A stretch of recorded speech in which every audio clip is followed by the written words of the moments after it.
Here we are again.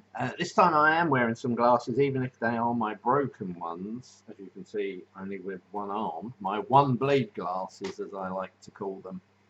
I've got to be honest, my eyes are a little bit all over the show at the moment.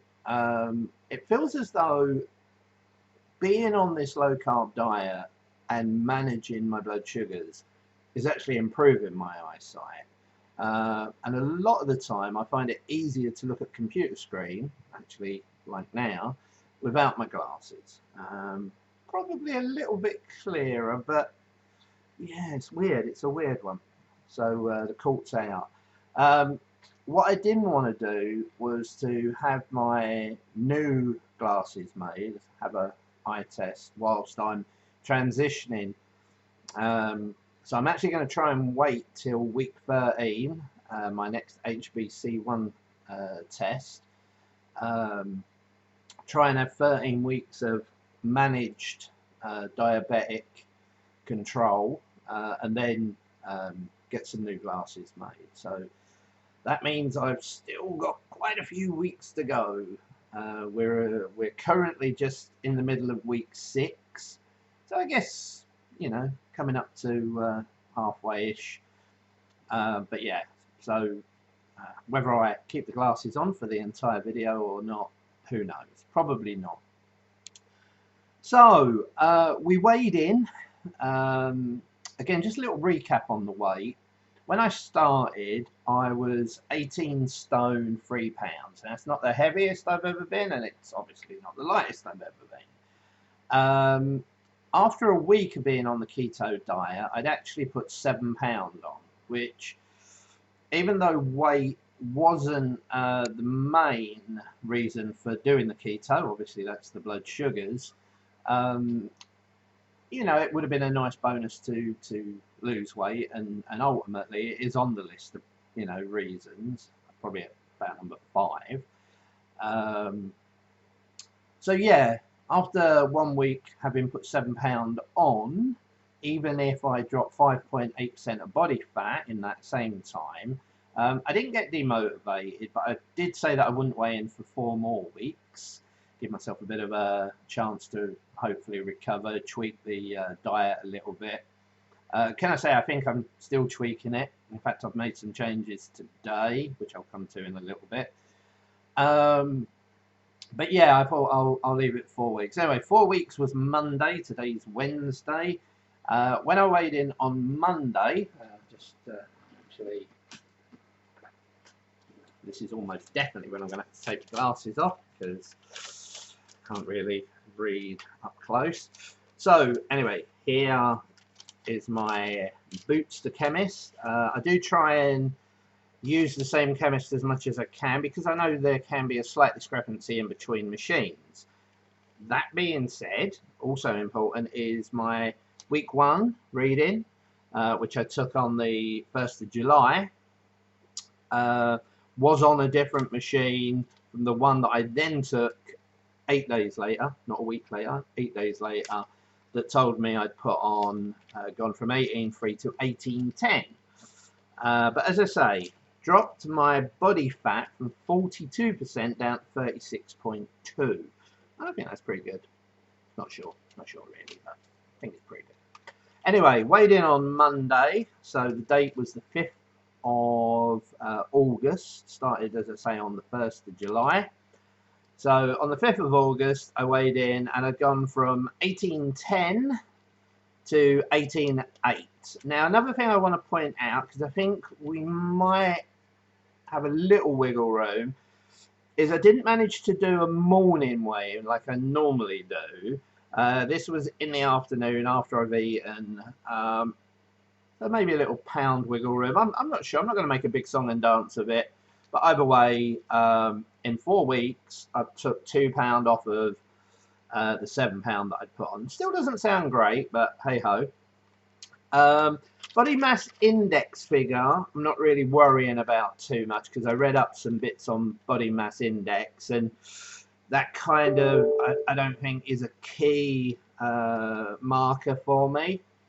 But again, in regards to body fat, 36.2%. Originally we was up at 42, as I said, so 5.8. This time round still 36.2, but the one bit that, so that was body fat percentage, but the bit that did change very slightly is body fat mass, down from 43 to 42.7, and originally it was 48.6. So yeah, you know, I think what I'm trying to say by that is I don't think people should get demotivated if they're not losing masses of weight at the start. I think there is a transition period where you're turning fat into muscle, and muscle weighs more than fat. I'm not a big science geek, so I can't really tell you the ins and outs of that, but it's what I've heard on other videos I've watched and other things I've read about. And I also think getting the keto diet right is another thing.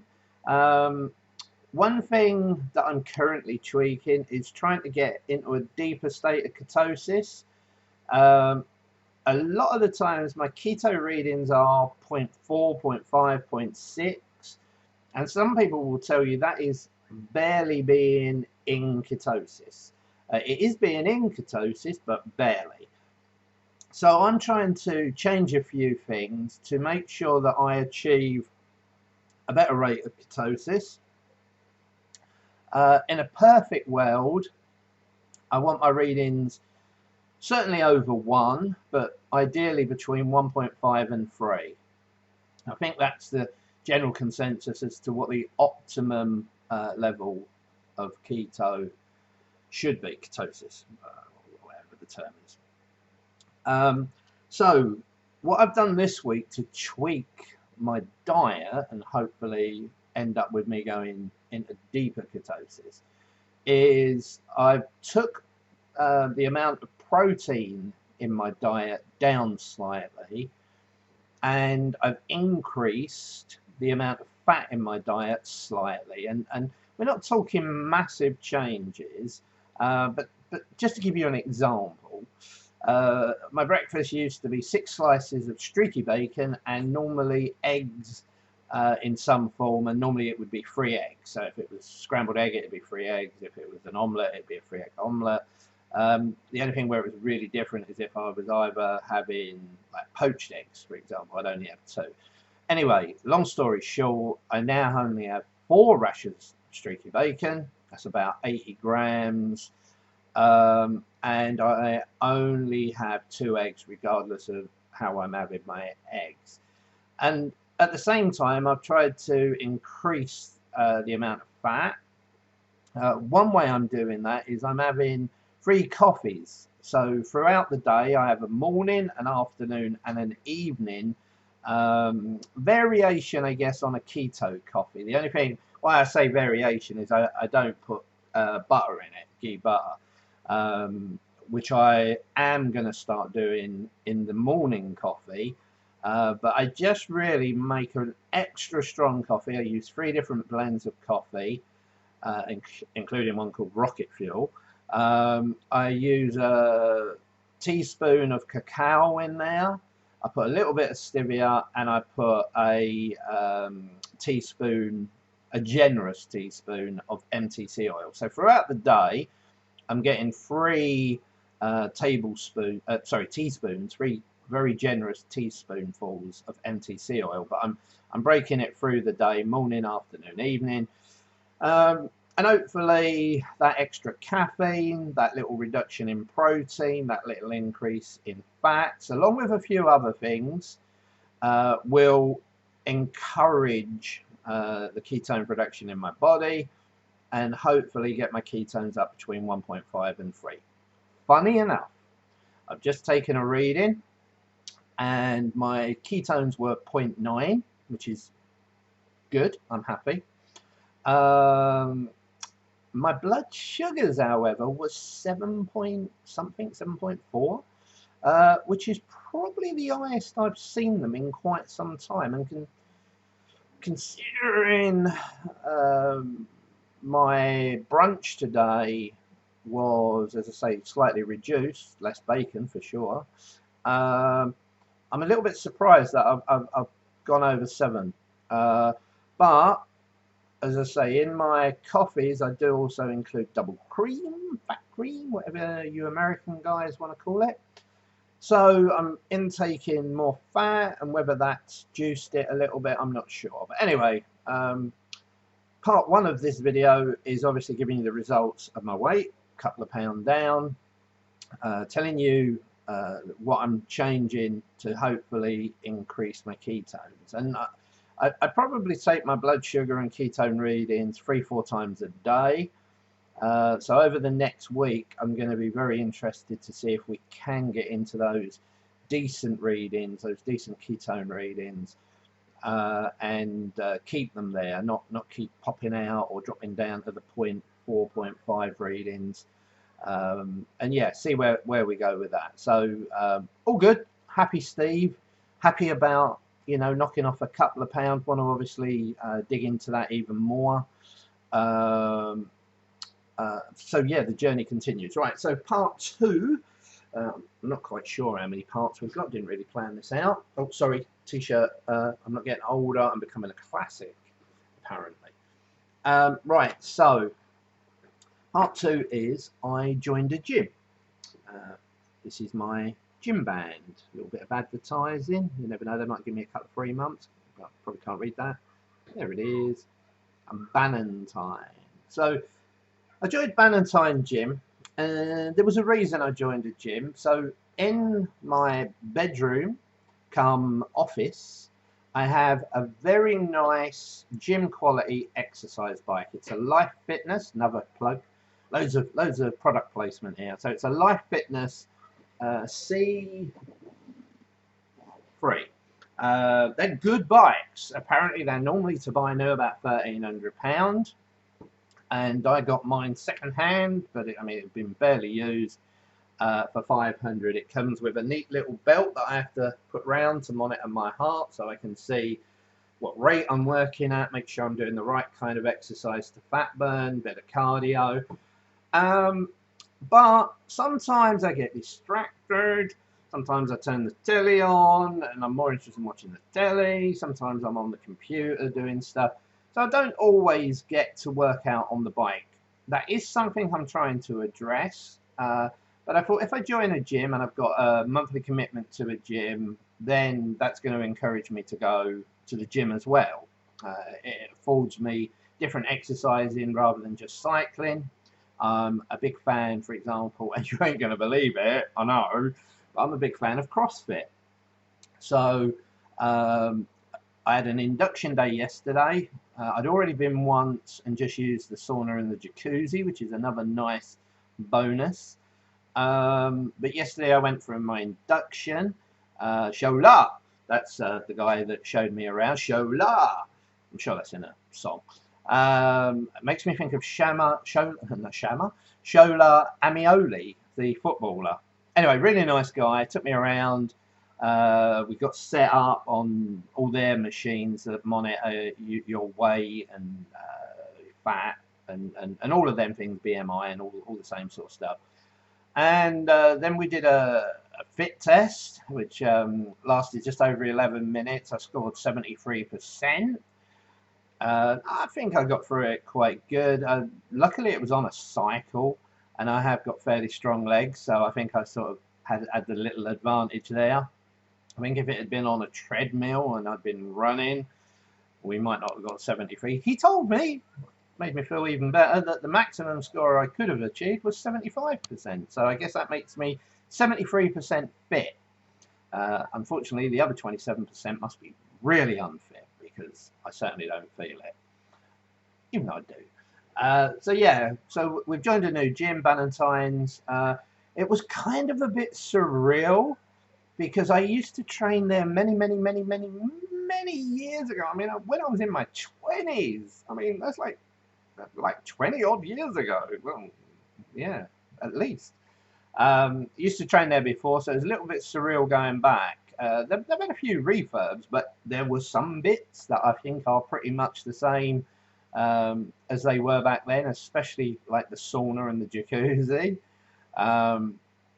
So yeah, that was like a little bit surreal going back there. I'm going to admit a terrible sin. Not everyone knows what I do. A lot of people do on Facebook and the likes, but I'm starting to promote this a lot more on Instagram.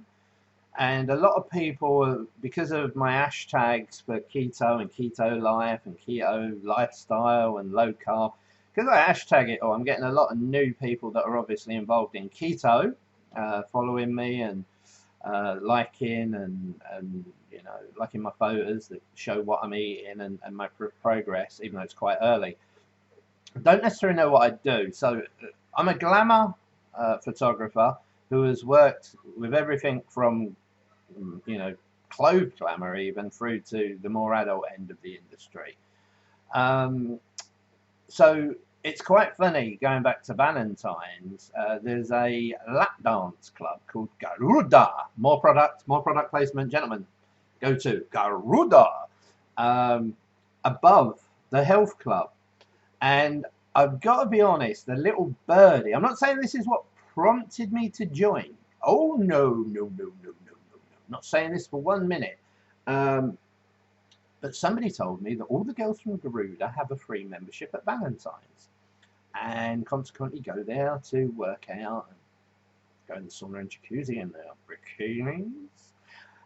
So anyway, I can say I don't think it's true. I think it was false advertising by Valentine's. It was a great marketing idea.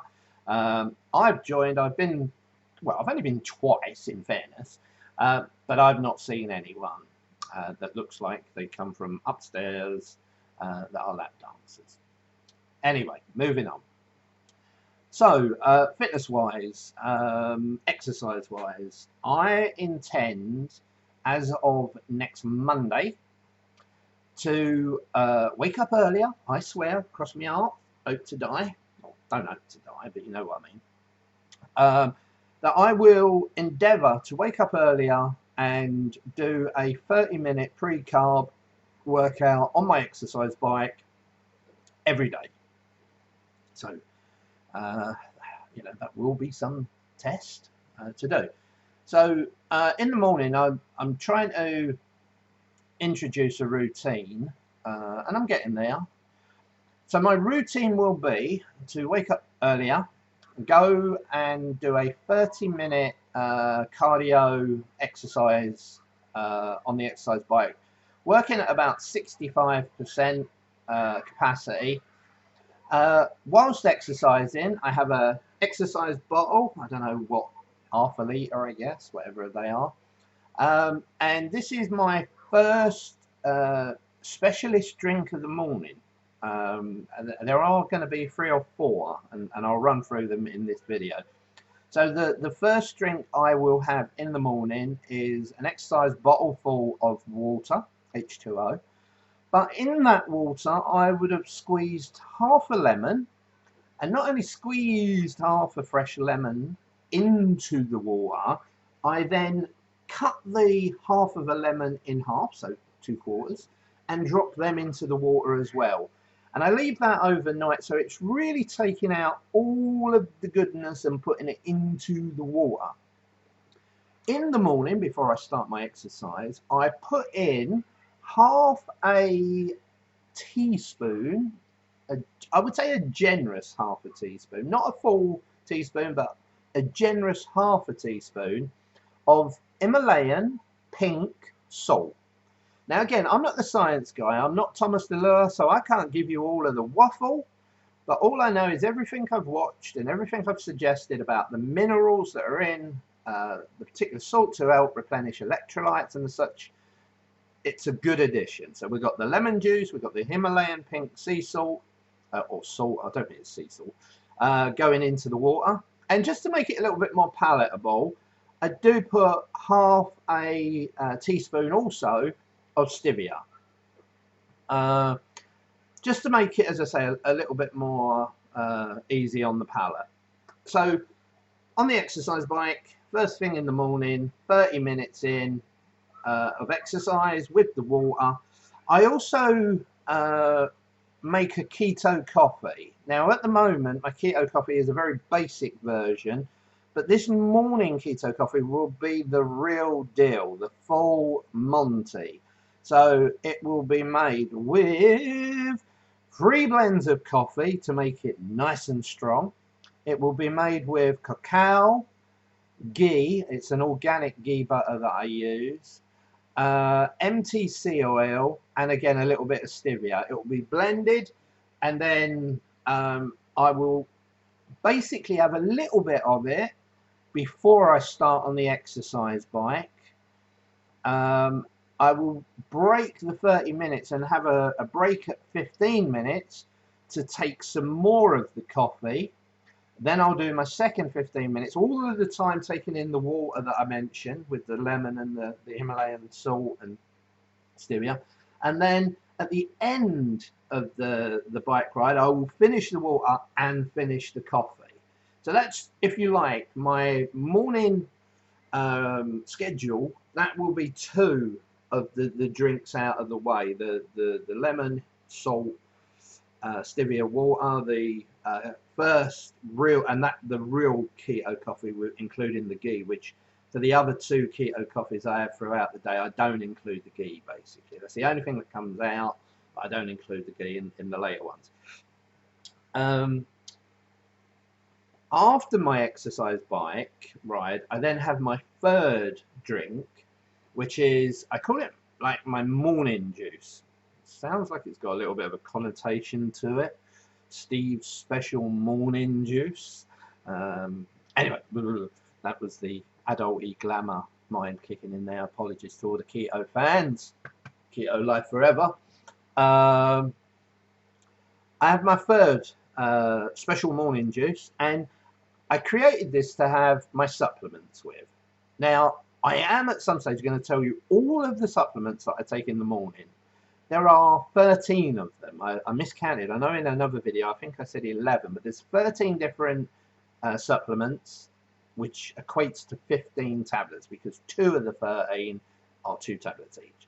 So it's 15 tablets, 13 supplements. And I created this special morning juice to have when I have my supplements, just to help them digest, I guess. But I also believe there's some benefit to my special morning juice. My special morning juice I make at night, and it's this. It's Manuka honey. Big fan of Manuka honey. I have the 15 plus Manuka honey. It's super expensive. Oh my god. There must be gazillionaires walking around in New Zealand that have made bazillions off of selling frickin' honey that they don't even make. The bees should be the ones that are rich, because they make the honey. There must be some pissed off bees in New Zealand because people are making money off their hard work. Anyway, so I get a cup, I put a good teaspoonful of Manuka honey in the cup. I then put a little bit of apple cider vinegar. I put a little bit of aloe vera juice that is cranberry flavored, very nice. I then put a cranberry flavored green tea bag in. I pour some hot water in. Look, I'm doing the actions and everything. Look, there's a cup there, an imaginary cup. I pour the hot water in, and I let it sit for about 2 minutes. Don't let it sit any longer. It should be like 90 seconds to 2 minutes. I do strain the tea bag once at the end, just to make sure I'm getting all the extra bits out, and then I throw the tea bag away. And the final ingredient that goes into it, oh sorry, there was stevia in there as well, probably 3/4 of a teaspoon of stevia. And then I get POM. Now I don't know again if they sell it where you live, but it's like a really concentrated pomegranate juice. And I pour that in. I'm going to put a teaspoon in the top. Don't do anything with the teaspoon yet. Put it in the fridge. Let it go cold overnight. In the morning, I've got all my supplements on the table ready to take. I go get my special morning juice, stir it up. This is where the teaspoon comes in. Stir it up, and I take my supplements and the juice. Now, between doing my 30-minute cardio, oh, by the way, I do have a shower after the cardio. When I'm pointing out, shower after the cardio. So my by the time I've done all of this, I've now had half a litre, I would guesstimate, of my water, lemon, salt and stevia. I've had one good mug. Actually, I'm going to show you my mugs. I mean, that is a mug of keto coffee. And then I've had my special morning juice. And that's kind of the free hydration, juice goodness, all of the keto coffee benefits. In the first hour of me being awake, doing the exercise, having my shower, taking my supplements. I sound like the Hulk Hogan, you know, take your supplement. Oh, I can't do an impression. So that's all done in the first hour. Then I normally make my breakfast or brunch, because I think I've said this before, I'm a 2 meal a day person. It's rare I have a third meal. Again, I don't know if that's a good or a bad thing, but I normally have a good size brunch meal and then my dinner at night. I do fast a lot, purely because normally I've had my main meal by 8, 9 at the latest at night. So if you imagine, you know, if it's, let's say it's eaten, done, dusted by 9 o'clock, then that's 3 hours up till midnight. Because I don't get up super early, I do like my bed, probably sleeping a little bit too much. Normally by the time I wake up, I've fasted for 12 hours. So to push that on a little bit isn't a really big deal. So I'm normally fasting for at least 12 hours, and sometimes, you know, the more accepted sort of 16 hours. But yeah, so normally after all of that, exercise, the drinks, the supplements, the shower, that takes me somewhere between an hour and a half first thing in the morning. That's when I then feel like I'm human and ready to go.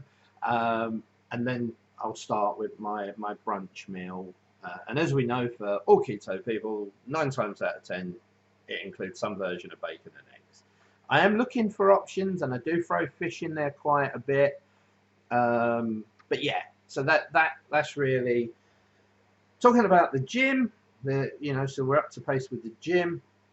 Oh, just one last thing on the gym. Actually, they upsold me. I'm a salesperson by trade, and they upsold me on the idea of a MyZone belt, which, as I say, I've got one anyway that goes with the bike, but this is a MyZone belt, which you can basically put on all day. I'm sure there are some people that walk around, and it monitors everything from walking up and down stairs to doing actual exercise in the gym or in the office. So it's going to be quite interesting to see the results of this. The only thing I've not worked out is if I can wear this at the same time as I wear the one for the exercise bike. But that's what I'm going to try and do. So I get this reading, and I see, because the bike shows you it all on the screen as well. So that's kind of an update as to where we are. Still tweaking to try and get into a better state of ketosis. One thing, again, I also don't know is if being diabetic in some way impacts on my ability to go into ketosis. I don't know really where we are with, you know, the amount of insulin and medication that I take, whether that affects anything. No one's really ever commented or you know, told me, you know, if that's the case. And that brings me to my final point, just to finish this video in my usual 30-ish minute style.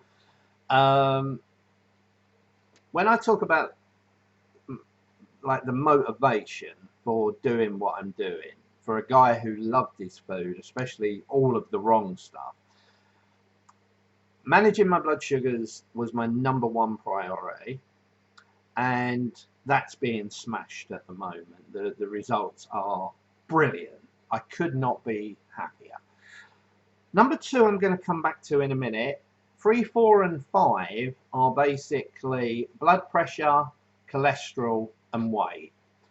Reducing all of those things, I think, are important. #1 is way up there, but cholesterol, blood pressure and weight are important. And that's a work in progress, is all I'm going to say. Yeah, I've lost a couple of pounds. Blood pressure's still a little bit high. Cholesterol, I won't know until my HbC1. So that's a work in progress. Back to number 2. The second biggest thing I wanted to achieve from doing this was to reduce the amount of medication I have to put in my body every day. That's both in the tablet form, so glycoside and metformin, and also the injections that I have to have, which were 2 forms of insulin, Humulin and Lantus. When I told my doctor that I'd gone on the keto diet, he told me not to be in a hurry to bring down my medication. I'm not sure exactly why he said that. I can only tell you now that even though we're not even finished week 6 yet, I have made a massive reduction in almost all of my medication. There is a further plan that each week I will reduce some part of my medication slightly more. I mean, we're talking like dropping 1 unit of insulin, or very, very small changes. I am confident that within the 13 weeks from when I started up until my next HbC1 test, a couple of things. My HbC test, HbC1, whatever it's called, last time was about 14. I'm determined that the next one will be certainly single digits, but I'm actually looking to hit 6.5 or below. I'm quietly confident. And I believe I can do all of that whilst reducing all of my medication by 50% or more, including totally losing the need to have one of my insulins, the slow release Lantus insulin I take at night. And to give you an example of how well we've done in the very short period, as I say, less than 6 weeks, I was on 14 units of Lantus at night. I used to take it with my second lot of Humulin, which is the quick release insulin. I was on 14 units and I'm currently on 5. So, wow.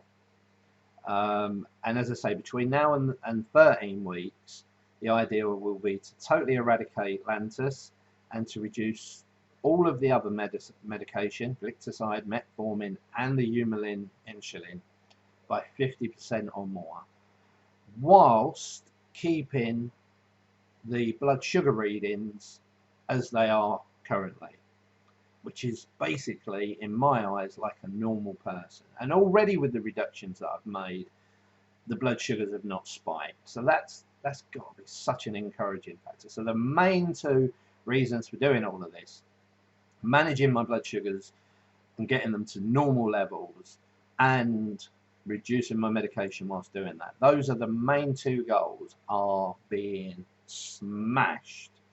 The bonus ones like cholesterol, like blood pressure and weight loss, work in progress. Seeing the right results and moving in the right direction, but a lot more still needed. So anyway, this could be the longest one ever, 33, coming up to 34 minutes. If you've watched this video, I'm guessing you've either got an interest in diabetes or keto. If anyone wants to ask any questions, like I say every time, please just ask away. I will endeavour to reply. And thank you. I love making these videos. It reinforces in my mind what I'm doing and the journey and where we're going.